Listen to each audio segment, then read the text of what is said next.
হ্যাঁ, তো বলছিলাম যে আমরা উজু করব।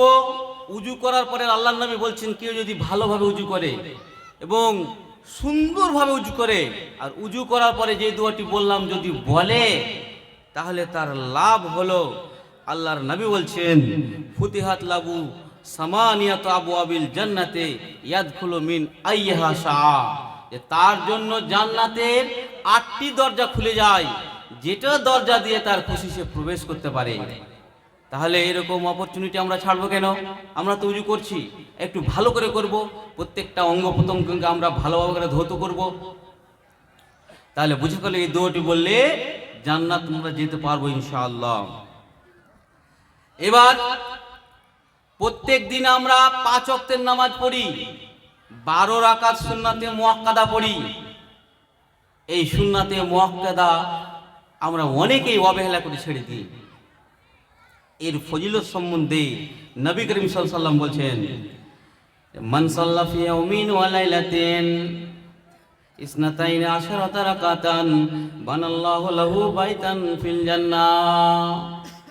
কেউ যদি দিনে রাতের মধ্যে 12 রাকাত সুন্নাতে মুআক্কাদা পড়তে পারে, জোহরের আগে 4 রাকাত, পরে 2 রাকাত, মাগরিবের পরে 2 রাকাত, আর এশার পরে 2 রাকাত এবং ফজরের আগে হলো 2 রাকাত, টোটাল হলো 12 রাকাত সুন্নাতে মুআক্কাদা কেউ যদি পড়ে নিতে পারে, আল্লাহর নবী বললেন বানাল্লাহু লাহু বাইতান ফিল জান্নাহ, তাহলে আল্লাহ রাব্বুল আলামিন জান্নাতে তার জন্য একটা সুন্দর ঘর নির্মাণ করেন।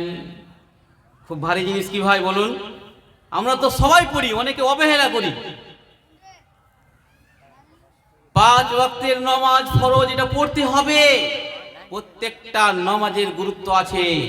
আল্লাহর নবী শুধু 2টো নামাজের কথা বললেন, মান সাল্লাল বারদাইনে দাখালাল জান্নাহ, যে ব্যক্তি 2 শীতল বা 2 শীতের বা মুহাদ্দিসিন বলেছেন ফজর এবং আসরের নামাজ পড়ে দেবে, সে জান্নাতে প্রবেশ করবে। 5 ওয়াক্তের নামাজ আপনাকে পড়তে হবে, কিন্তু আল্লাহ রাব্বুল আলামিন এখানে ফজর এবং আসর এই 2টা নামাজের গুরুত্ব প্রসঙ্গ বললেন যে এই 2টা নামাজ যদি কেউ পড়তে পারে, বাকিগুলোও পড়বে, তাহলে তার জন্য জান্নাত। আমরা প্রত্যেক দিন অনেক মানুষকে দেখতে পাই আমরা যে সালাম ফেরা হলো আর উঠে চলে গেল। সালাম ফেরার পরে প্রায় 30 থেকে 40 খানা জিকির আছে। আমরা ছোট ছোট জিকিরগুলোকে আমরা করব, বিশেষ করে আয়াতুল কুরসি। আমরা সবাই জানি আল্লাহু লা ইলাহা ইল্লা হুয়াল কাইয়ুম, এই আয়াতুল কুরসি আমরা পড়ার চেষ্টা করব। আল্লাহর নবী বলছেন মান কারা আয়াতুল কুরসিয়ে দুবুরা কুল্লি সালাতিন মাকতুবাতিন লাম ইয়ামনাহু মিন দুখুলিল জান্নাতি ইল্লাল মাউত। যে ব্যক্তি ফরজ নামাজের পরে যদি আয়াতুল কুরসি পড়ে দেয়, তাহলে তাকে জান্নাতে প্রবেশ করতে মৃত্যু ছাড়া আর কেউ বাধা পারে না। লোকটা মরেনি বলেই জান্নাতে যেতে পারে না, লোকটা মরলেই সে জান্নাতে যাবে। আয়াতুল কুরসির কত ফজিলত, বুঝতে পারলেন ব্যাপারটা? আমরা এই যে কোরআন পড়ার কথা বলছিলাম, বিশেষ করে একটি সূরা যার নাম সূরা ইখলাস। সূরা ইখলাস আমরা সবাই জানি যে কুল হুয়াল্লাহু আহাদ আল্লাহুস সামাদ লাম ইয়ালিদ ওয়া লাম ইউলাদ ওয়া লাম ইয়াকুল লাহু কুফুয়ান আহাদ। এই সূরাটাকে বেশি বেশি করে পড়বেন। যতবার পড়বেন আপনি নেকি পাবেন। নবী করিম সাল্লাল্লাহু আলাইহি ওয়াসাল্লাম বললেন যে এটা হচ্ছে সুলুসুল কুরআন, মানে 3 ভাগের 1 ভাগ।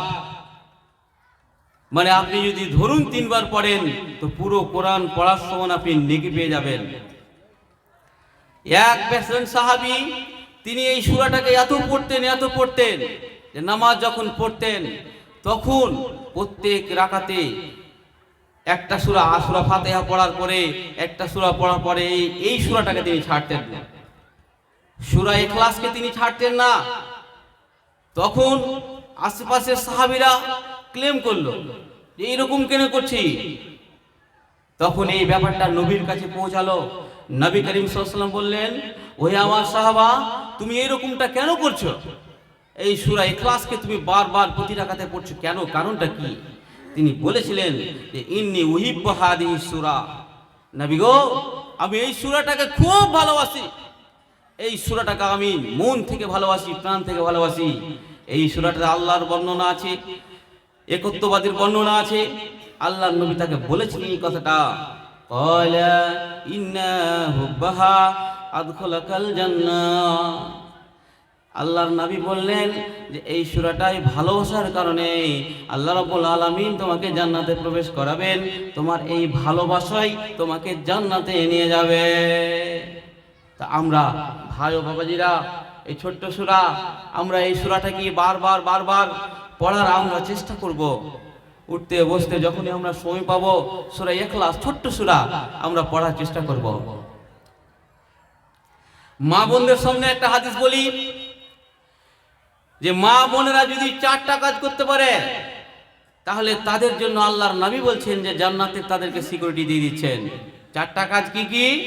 নবী করিম সাল্লাল্লাহু আলাইহি ওয়াসাল্লাম বলছেন, হাদিসটি আছে সহিহুল জামে 660 নম্বর হাদিস, যেখানে নবী করিম সাল্লাল্লাহু আলাইহি ওয়াসাল্লাম বলছেন, ইজা সাল্লাতিল মারাতু খামসাহা ওয়া সামাত সাহরাহা ওয়া হাফিজাত ফারজাহা ওয়া তাআত জাওজাহা কিলা লাহা উদখিলিল জান্নাতা মিন আইয়ি আবওয়াবিল জান্নাতি শি'তে।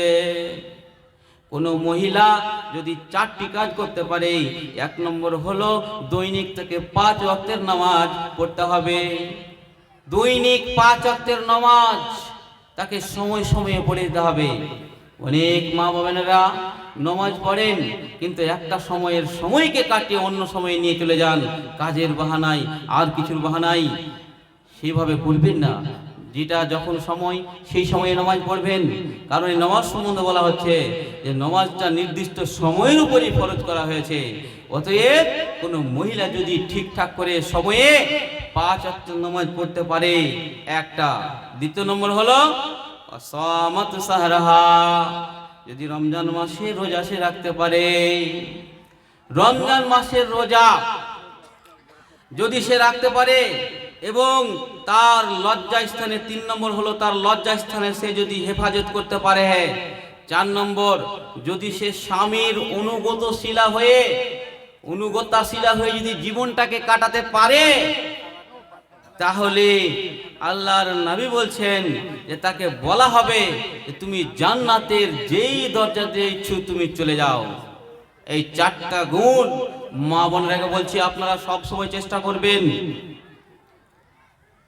আল্লাহর নবী বলছেন, কেউ যদি 2টো জিনিসের জামিন আমাকে দেয়, গ্যারান্টার হয়, আমাকে যদি গ্যারান্টি দেয়, তাহলে আমি মুহাম্মদ সাল্লাল্লাহু আলাইহি ওয়াসাল্লাম তাকে জান্নাতের গ্যারান্টি দেব। 2টো জিনিস কি কি? আল্লাহর নবী বললেন, মাই ইয়াজমান লি মা বাইনা লাহইহি ওয়া মা বাইনা রিজলাইহি আজমান লাহুল জান্নাহ।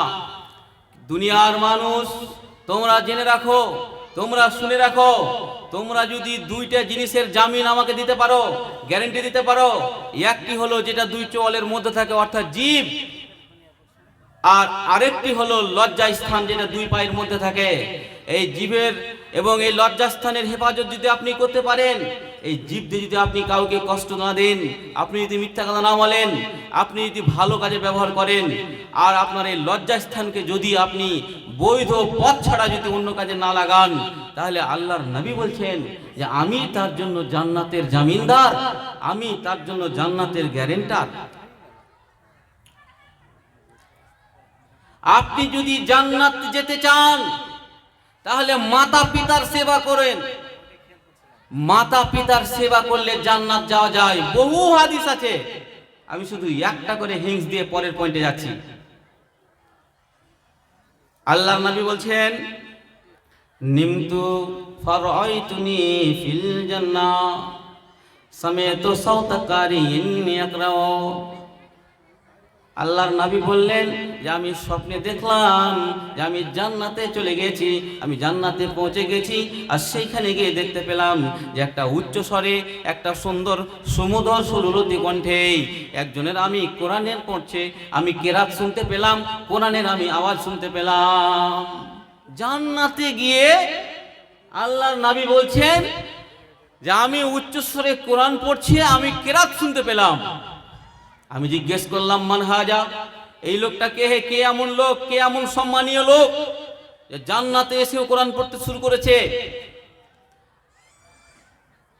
আল্লাহর নবী বললেন, বলা হলো আল্লাহর নবীকে, ইনি হলেন হারিস বিন নুমান, মানে নুমানের পুত্র হারেসা। আল্লাহর নবী তখন বললেন কাদাকাল বিররু, কাদাকাল বিররু, এটাই হলো সুব্যবহারের ফল, এটাই হলো সদ্ব্যবহারের ফল। তারপরে বললেন ওকানা বারদান নাসি বিউম্মিহি, এই সাহাবীটি, এই লোকটা ছিল দুনিয়াতে যত লোক ছিল তার থেকে সব থেকে মায়ের সাথে বাপের সাথে ভালো ব্যবহারকারী, তাই তার কারণে সে জান্নাতে প্রবেশ করেছে। কোন মানুষ যদি চায় যে তার রুজিতে বরকত হোক, রুজিটা বৃদ্ধি হোক, রুজিতে বরকত হোক, তাহলে সে যেন মা বাপের খিদমত করে, মা বাপের সাথে ভালো আচরণ করে, মা বাপের পিছনে টাকা ব্যয় করে। সে যদি চায় যে তার রুজিতে বরকত হোক।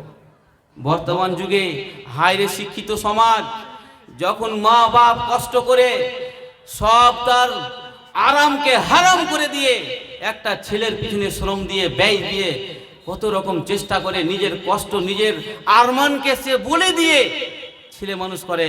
আর এই ছেলে যখন চাকরি পায়, এই ছেলে যখন হায়ার এডুকেটেড হয়ে যায়, এই ছেলে যখন খুব বড় শিক্ষিত হয়ে যায়, তখন মা বাপ তার কাছে ভয়ে ভয়ে কথা বলে।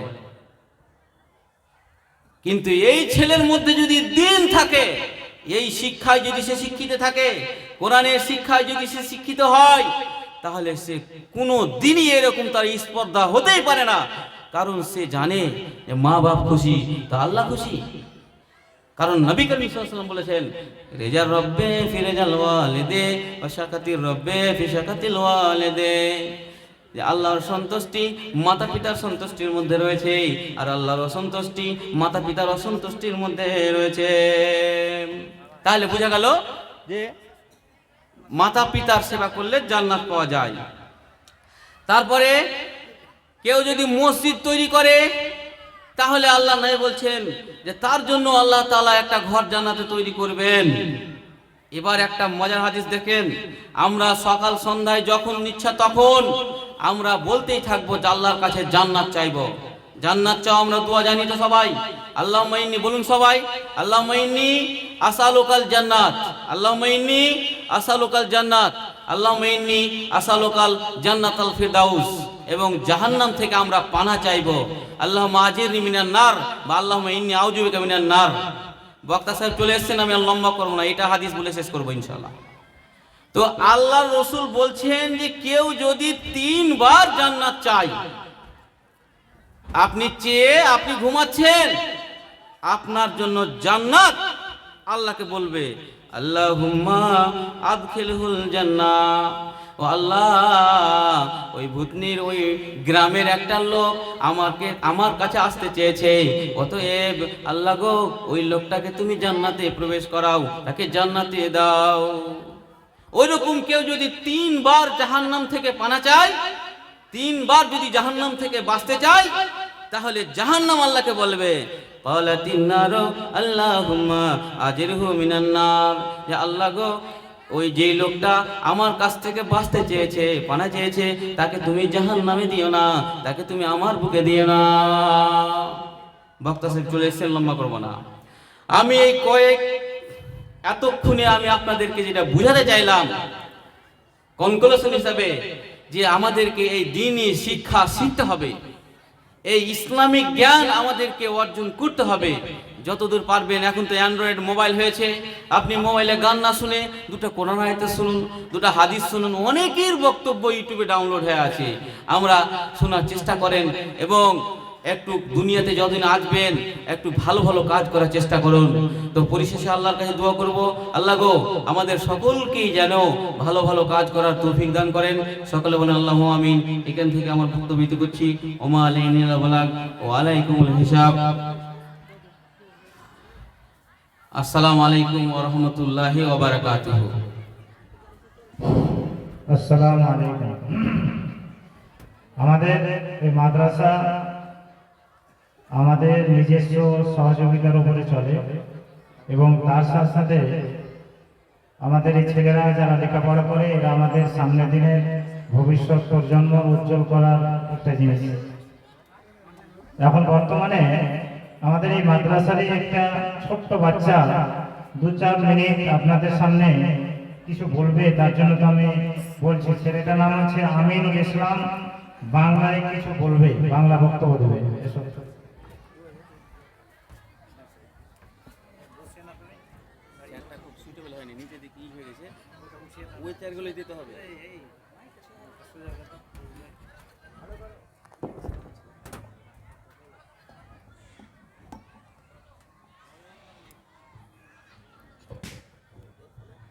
ঠিক আছে, আচ্ছা হবে আর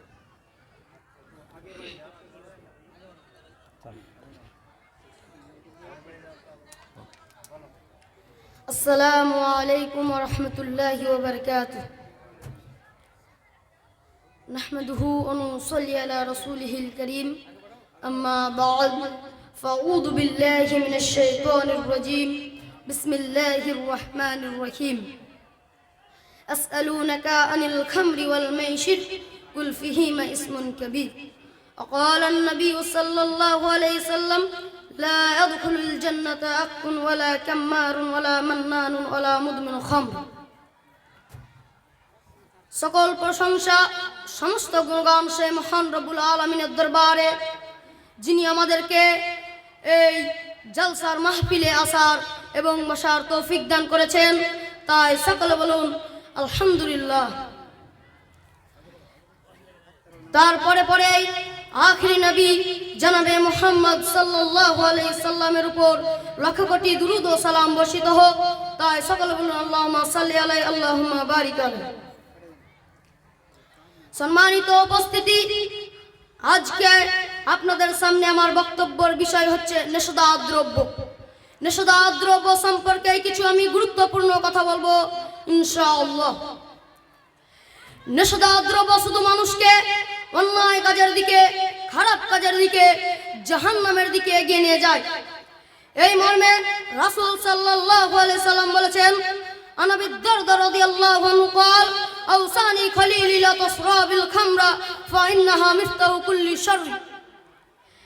হযরত আবু দারদা রাদিয়াল্লাহু আনহু বলেন, আমার দোস্ত আমাকে ওসিয়ত করেছেন নেশাদার দ্রব্য পান করো না, কেননা নিশ্চয় নেশাদার দ্রব্য সব ধরনের অন্যায় কাজের চাবিকাঠি। সম্মানিত উপস্থিতি, আজকে আমরা নেশাদার দ্রব্য পান করি। আমরা কি জানি নেশাদার দ্রব্য কত বড় গুনাহ? নেশাদার দ্রব্যকে কি বলা হয়েছে? নেশাদার দ্রব্য সব ধরনের অন্যায় কাজই বলা হয়েছে। এই মর্মে রাসূল সাল্লাল্লাহু আলাইহি সাল্লাম আরো বলেন, আন আবি হুরায়রা রাদিয়াল্লাহু আনহু قال رسول الله صلى الله عليه وسلم مدمن الخمر كعابد وثاني। হযরত আবু দারদা রাদিয়াল্লাহু আনহু বলেন, রাসূল সাল্লাল্লাহু আলাইহি সাল্লাম বলেছেন, সর্বদা নেশাদার দ্রব্য পানকারী এবং মুশরিকদের মতো অপরাধী। সম্মানিত উপস্থিতি, নেশাদার দ্রব্য এই হাদিসে বুঝাতে চেয়েছেন যে নেশাদার দ্রব্য পান করার পর যদি আপনি মারা যান, আপনাকে কাল কিয়ামতের দিন আল্লাহ তাআলা মুশরিকদের দলে যুক্ত করবেন। এই মর্মে মহান রব্বুল আলামিন পবিত্র আল কোরআনে সূরাতুল বাকারা 219 নম্বর আয়াতে বলেন, আসআলুনাকা, তারা আপনাকে জিজ্ঞাসা করে, আনিল খামরি ওয়াল মাইসির, নেশাদার দ্রব্য ও জুয়া সম্পর্কে। কুল ফিহিমা ইসমুন কাবীর, নেশা আপনি বলে দিন তাতে বড় গুনাহ হয়। উক্ত আয়াত দ্বারা প্রমাণিত হয় যে নেশাদার দ্রব্য বড় গুনাহ। সম্মানিত উপস্থিতি, শুনে নিন, এই আল্লাহ তাআলা আমাদেরকে এই আয়াত দ্বারা বুঝাতে চেয়েছেন যে নেশাদার দ্রব্য বড় গুনাহ। তা সত্ত্বেও যদি আপনারা নেশাদা ধূমপান করেন আপনাদেরকে কাল কিয়ামতের দিন ভয়াবহ শাস্তি দেবেন। এই মর্মে রাসূল সাল্লাল্লাহু আলাইহি ওয়াসাল্লাম একটি হাদিসে বলেন, আন ইবনে উমর রাদিয়াল্লাহু আনহু قال رسول الله صلى الله عليه وسلم كل مسكر خمر وكل خمر حرام ومن شرب الخمر في الدنيا ومات لم يتب منها وهو مدمنها لم يشربها في الآخرة। হযরত ইবনে উমর রাদিয়াল্লাহু আনহু বলেন, রাসূল সাল্লাল্লাহু আলাইহি ওয়াসাল্লাম বলেছেন, সব ধরনের নেশাদার দ্রব্য হচ্ছে মদ, আর সব ধরনের মদ হচ্ছে হারাম। যে ব্যক্তি নেশাদার দ্রব্য পান করে তওবাবিহীন অবস্থায় তওবা করে মারা যাবে, আল্লাহ তাআলা তাকে কাল কিয়ামতের দিন সুস্বাদু পানি হজে কাউসারের পানি পান করতে দেবেন না। সম্মানিত উপস্থিতি, আজকে আমরা মনে করে থাকি যে আমরা তো শেষ নবীর উম্মত, আমরা তো হজে কাউসারের পানি পান করতে পাবো। অসম্ভব, আপনি হজে কাউসারের পানি পান করতে পাবেন না, আপনি নেশাদার দ্রব্য পান করেন। এই মর্মে রাসূল সাল্লাল্লাহু আলাইহি ওয়াসাল্লাম আরো বলেন, হযরত জাবির রাদিয়াল্লাহু আনহু বর্ণিত, তিনি বলেছেন, রাসূল সাল্লাল্লাহু আলাইহি ওয়াসাল্লাম বলেছেন, নিশ্চয় আল্লাহ তাআলা ওয়াদা করেছেন নেশাদার দ্রব্য পানকারীদের তিনতে খাবার পান করাবেন। সাহাবীগণ জিজ্ঞাসা করলেন, হে আল্লাহর রাসূল, তিনতে খাবার কোন জিনিসটা, কাকে বলে? রাসূল সাল্লাল্লাহু আলাইহি ওয়াসাল্লাম বলেন, তিনতে খাবার ওই জিনিসটা যে জিনিসটা জাহান্নামীদের শরীর থেকে গলে পড়া রক্ত, পুঁজ, গরম তরল পদার্থকেই বলে তিনতে খাবার। সম্মানিত উপস্থিতি, উক্ত হাদিস দ্বারা বোঝা যায় যে নেশাদার দ্রব্য পান করার পর মারা গেলে আল্লাহ তাআলা আপনাদেরকে জাহান্নামে নিক্ষেপ করবেন, এবং কি জাহান্নামে নিক্ষেপ করার পর তিনতে খাবার যে জিনিসটা জাহান্নামীদের শরীর থেকে গলে পড়া রক্ত, পুঁজ, সেই জিনিসটাকে আপনাকে পান করাবেন। সর্বশেষে সেই মহান রব্বুল আলামিনের কাছে দোয়া করি যে আমাদেরকে সবাইকে যেন এই ভয়াবহ শাস্তি থেকে বাঁচার তৌফিক দান করেন, এবং কি যারা নেশাদার দ্রব্য পান করছে তাদেরকে নেশাদার দ্রব্য ছাড়া তৌফিক দান করেন। তাই সেই মহান রব্বুল আলামিনের কাছে দোয়া করি। তাই সকল বলে আল্লাহুম্মা আমিন সুম্মা আমিন। আসসালামু আলাইকুম। জাযাকাল্লাহ, মাশাআল্লাহ। আপনারা দেখলেন এই মাদ্রাসা একজন ছোট্ট বাচ্চা সবেমাত্র মুখ ফুটেছে, তার ভাষা কিরকম। আপনারা আরো একটা চিন্তা করেন যে আমরা সবাই দিনে রাত্রে নেশাদার দ্রব্য সবাই পান করছি, কেউ পান করছে, কেউ খাচ্ছে, কেউ আর কিছু করছে, এর আসক্ত হয়ে পড়েছে। যাই হোক, এইরকম একটি ছেলে আমাদের সেনার ছেলেরা এই মাদ্রাসাগুলো থেকে তৈরি হবে, যারা সমাজ সংস্কারের কাজ এবং আমাদের অন্ধকার থেকে আলোর দিকে আনায়নের কাজ অনেক কিছু রূপান্তরিত করতে পারবে। এই জন্যই সব মাদ্রাসার উদ্দেশ্যে আমরা সব সময় মানুষকে উৎসাহিত করে থাকি যে আপনারা মাদ্রাসাগুলোতে একটু লক্ষ্য রাখেন, দেখেন। আমার মামা আমিরুল ইসলাম সাহেব বক্তব্য দিল যেটা, সেটা মাশাআল্লাহ হাদিস কোরআন দিয়ে আপনারা শুনলেন। এখন বর্তমানে আমাদের সুদূর মুর্শিদাবাদের জনাব মাওলানা আফজাল হোসেন ইসলাহি সাহেব আমাদের মঞ্চে উপস্থিত আছেন। আপনাদের বলছি, আপনারা যে যেখানে আছেন আপনারা আগে এসে রাস্তাঘাটে না থেকে, বাজার না করে একটু আগে এসে বসেন। উনি আমাদের ভুটনি দেয়ারায় অনেকবার এসেছেন, কিন্তু আমরা বারবার ওনার কণ্ঠ থেকে অনেক কিছু শুনেছি। আবার শুনবো হাদিস কোরআনের বক্তা, এবং হাদিস কোরআনকে ঠান্ডা মাথায় রেখে আমাদের বুঝিয়ে দেওয়ার চেষ্টা করবেন, এবং তার সাথে সাথে আমাদের মাদ্রাসার উন্নতি কল্পে মানুষের দিকে কিছু হাত বাড়াবেন, এই আশা রেখে অনুরোধ করে আপনাদের সামনে মাওলানাকে দাওয়াত দিচ্ছি। আপনি আসেন, নিজের বক্তব্য পাঠ করেন।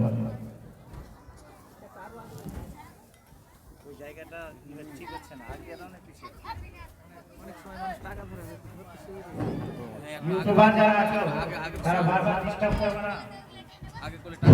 ইউটিউবার যারা আছো তাদেরকে বলছি, একবার লাগিয়ে নিয়ে তোমরা নিজের কাজকে শেষ করে সরে যাও, শেষে তোমরা টেনে নেবা। এভাবে বারবার সামনে এসে দাঁড়িয়ে থাকবা, এটা কোনো সময় যেন না হয়।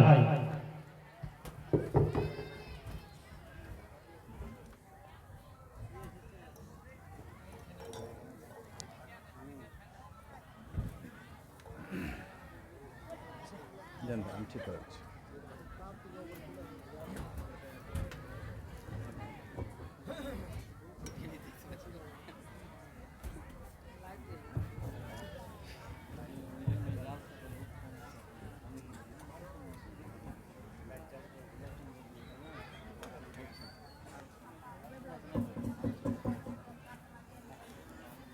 আসসালামু আলাইকুম ওয়া রাহমাতুল্লাহ।